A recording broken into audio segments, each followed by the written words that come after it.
Hello student, good evening. मैं doctor Surendra Kumar. आज हम लोग एमपीएस 4 पर चर्चा करेंगे। अति महत्वपूर्ण प्रश्नों पर चर्चा करेंगे कि एमपीएस 4 के अंतर्गत कौन कौन से टॉपिक को पढ़ लिया जाए, कौन कौन से प्रश्नों को पढ़ लिया जाए। जो जून माह में परीक्षा निर्धारित है, जून 2022 में जो परीक्षा निर्धारित है, उसमें प्रश्न जरूर पूछे जाएं। तो थोड़ी सी बात मैं आप लोगों को बता दूं कि परीक्षा क्या है, मूल्यांकन क्या है। किसी का भी मूल्यांकन कोई नहीं कर सकता है। 10 प्रश्न देकर जिसमें 5 प्रश्न का उत्तर लिखकर किसी का मूल्यांकन नहीं किया जा सकता है। इसलिए आप लोगों को घबराने की आवश्यकता नहीं है। प्रश्न मैं देता हूं, उसको आप लोग पढ़िए, उससे प्रश्न जरूर आएंगे। और कुछ कुछ बातें हैं उसको आप लोग ध्यान में जरूर रखें। जैसे है कि समय, इसका सीमा, जो समय सीमा है वह 3 घंटा है और प्रश्नों की संख्या 5 होगी। 3 प्रश्न ग्रुप ए या बी से, 2 प्रश्न ग्रुप ए या बी से, टोटल मिलाकर 5 प्रश्न का जवाब देना है और दोनों ग्रुप को टच करना है। बहुत सारे स्टूडेंट करते क्या है कि दोनों ग्रुप टच नहीं करते हैं और एक ही ग्रुप से 5 प्रश्न को लिख देते हैं, जो कि गलत हो जाता है और आपका नंबर नहीं आता है। दूसरा ये कि आपका वर्ड लिमिटेशन है, जो भी आप लिख रहे हैं वह 500 वर्ड में ही लिखना है। एक प्रश्न का उत्तर 500 वर्ड में ही आपको देना है। फिर उसके बाद आपको देखना है कि इसका पासिंग मार्क्स क्या है।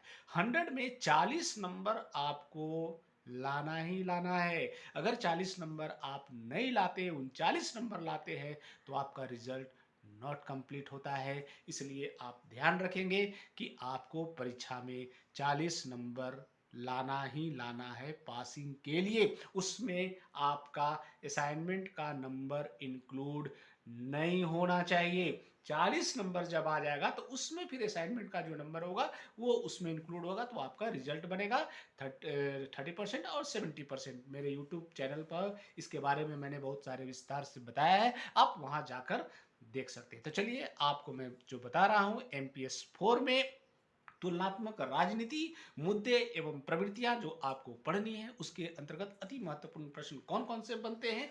तो कॉपी पेन निकालिए और नोट कीजिए। पहला जो है, नागरिक समाज से आप क्या समझते हैं। नागरिक समाज से आप क्या समझते हैं।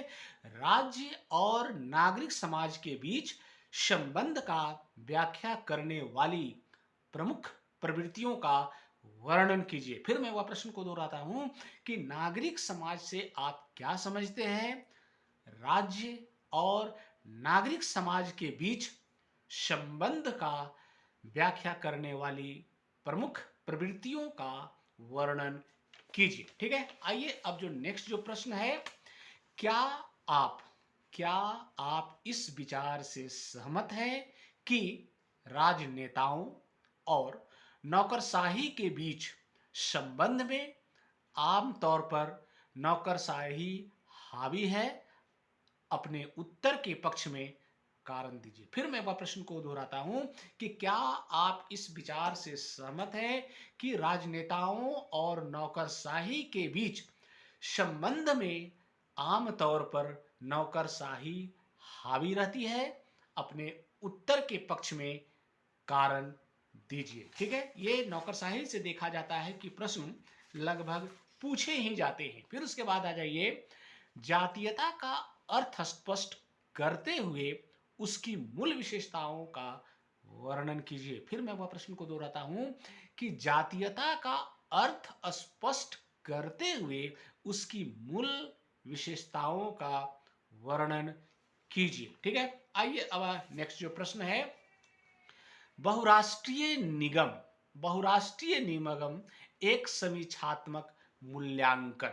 बहुराष्ट्रीय निगम से क्या समझते हैं, इस पर एक लेख लिखे या निबंध लिखे। बहुराष्ट्रीय निगम बहुत ही इंपॉर्टेंट टॉपिक है और इससे प्रश्न लगभग प्रत्येक वर्ष पूछे ही जाते हैं। उसके बाद आ जाइए, राजनीतिक दलों के स्वरूप और वर्गीकरण का वर्णन कीजिए। फिर मैं वह प्रश्न को दोहराता हूं कि राजनीतिक दलों के स्वरूप और वर्गीकरण का वर्णन कीजिए। ठीक है, अब आ जाइए नेक्स्ट जो प्रश्न है, अंतर्राष्ट्रीय संगठन के अंतर्राष्ट्रीय संगठन के ऐतिहासिक परिप्रेक्ष्य का मूल्यांकन कीजिए। फिर मैं प्रश्न को दोहराता हूं कि अंतर्राष्ट्रीय संगठन के ऐतिहासिक परिप्रेक्ष्य का मूल्यांकन कीजिए। ठीक है, आइए नेक्स्ट जो प्रश्न है उस पर हम लोग चर्चा करते हैं कि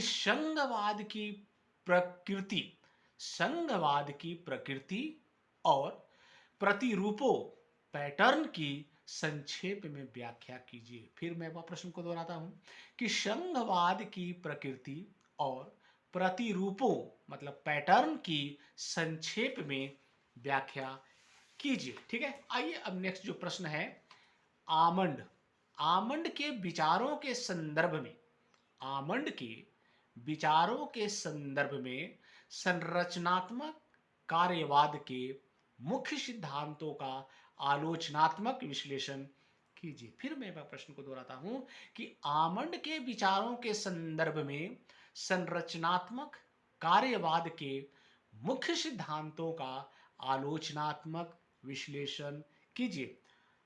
आमंड का स्ट्रक्चर फंक्शनल अप्रोच, ये है आपका बहुत ही इंपॉर्टेंट टॉपिक है और इससे प्रश्न जरूर आएंगे। उसके बाद आ जाइए नेक्स्ट जो प्रश्न है, विश्व व्यवस्था दृष्टिकोण विश्व व्यवस्था दृष्टिकोण के पूर्वानुमानों और राजनीतिक विश्लेषण में उनकी प्रासंगिकता का आलोचनात्मक विश्लेषण कीजिए। फिर मैं वह प्रश्न को दोहराता हूं कि विश्व व्यवस्था दृष्टिकोण के पूर्वानुमानों और राजनीतिक विश्लेषण में उनकी प्रासंगिकता का आलोचनात्मक विश्लेषण कीजिए। ठीक है, अब आ जाइए नेक्स्ट जो प्रश्न है, निर्भरता सिद्धांत की आलोचनात्मक समीक्षा कीजिए। फिर मैं वह प्रश्न को दोहराता हूं कि निर्भरता सिद्धांत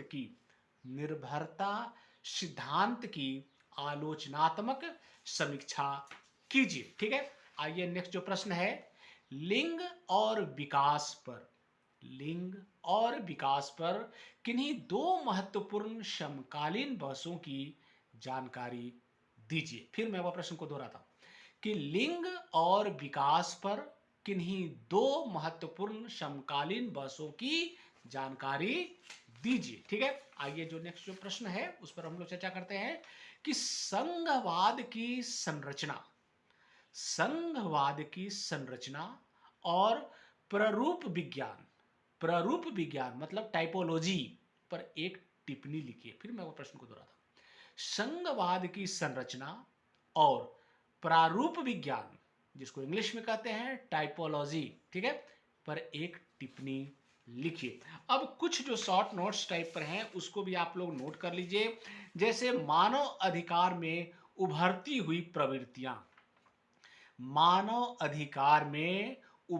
हुई प्रवृत्तियां, इसको पढ़ लीजिए आप लोग। फिर उसके बाद पढ़ लीजिए विज्ञान और प्रौद्योगिकी का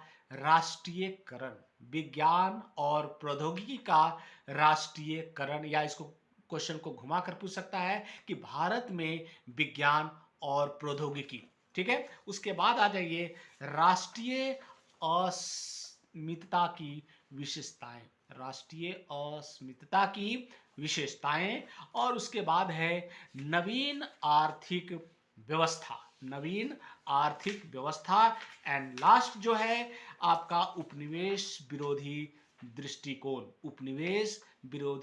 दृष्टिकोण। ये मैंने टोटल मिलाकर 15-16 प्रश्न आपको दिया है और मुझे आशा ही नहीं पूर्ण विश्वास है कि इससे प्रश्न जरूर आएंगे।